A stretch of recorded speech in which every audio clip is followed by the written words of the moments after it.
бүгінгі сабақта саған сәттілік тілеймін. Сіз басқа оқушыға өз тілегіңізді. Мен осы сабақта саған сәттілік тілеймін. Мәдина осы сабақта саған сәттілік тілеймін. Осы сабақта саған сәттілік тілеймін.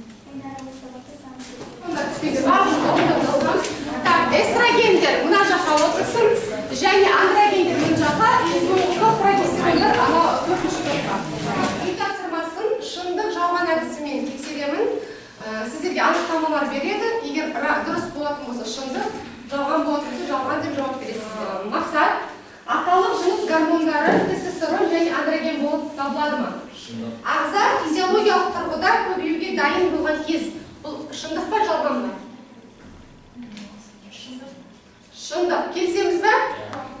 Аха, Мақсат. Өткен ғасырдың 20-шы жылдарында 14 жастағы балалардың бойы 140 болса, қазір 160. Ұлдарда жасөспірім кезден 9-12 жас аралығында болады. Жалпы.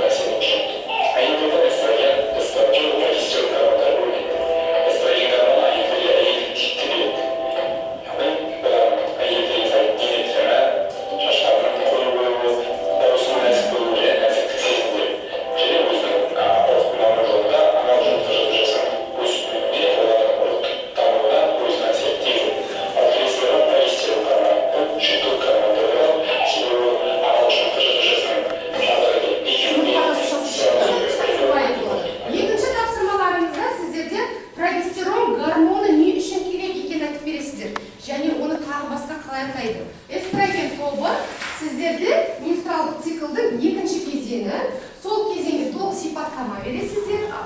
Сол жердегі ерекшеліктер, гормондардың әсері содағы орындайсыздар, және сіздерде эстроген гормонының қызметін сипаттайсыздар. Соған тағы да толық сипаттама және эстроген мен прогестеронның гормондардың ұқсастығына анықтама бересіздер. Прогестерон тобы сіздер 4-ші фазаға және менструациялық цикл барысында гормондардың ауысуын талдап, тәуелдігін анықтайтын гормондардың бір-бірін алмасу барысы деп айтуға болады.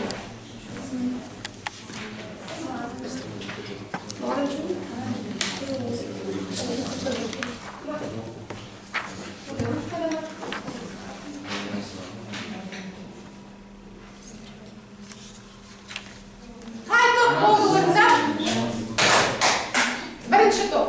Шығыңыздар.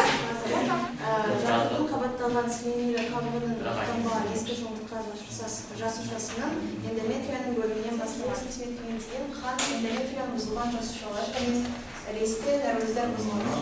Келесі жұмыртқа жасушаларының жетілуіне мүмкіндік бермейді және жүктілік кезінде болмасын мөлшері азаяды. Бұл фазаны біз овуляциядан кейінгі кезең деп аталамыз. Жалпы бұл фазада болатын жағдайлар болмайды. Және жүкті болмаған жағдайда ғана жүзеге асырылмасы саркемия деградацияға ұшырап жойылады. Ағза қатпарлары жасушалардан арыла бастайды және олардың бөлінуі келесі менструациялық циклдың басталуына әкеп соғады. Екінші тапсырма гормондар бір-бірін алмастырады деп айтуға болады. Эстроген екінші реттік жыныс белгілерінің дамуын және жатырдың сілемей қабығының өсуін қамтамасыз ететін әйел гормоны. Үшінші кезең овуляция кезеңі. Бұл кезең секторлар деп аталады. Себебі бұл сәтте жатыр мойындағы сілемейлі қабық жасушалары қоректік сұйық бөледі. Бұл сұйықтық немесе сілемей тығыз жартылай мөлдір ақшыл түсті болады. Бұл кезеңде ұрықтануға дайын жұмыртқа жасушаға шығады. Соның әсерінен дене температурасының күрт өсуі бастайды. Екінші реттік жыныс белгілерінің дамуы және жатырдың сілемейлі қабығының өсуі.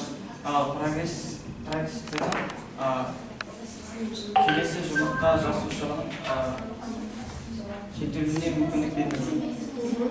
Жүктілік болмауы мөлшері азаяды және де прогресс пен эстроген ұқсастығы екеуі де аналық гормондар. Сабақта жұмыстандым, қорытынды. өтүү барысында біз жұмыстарды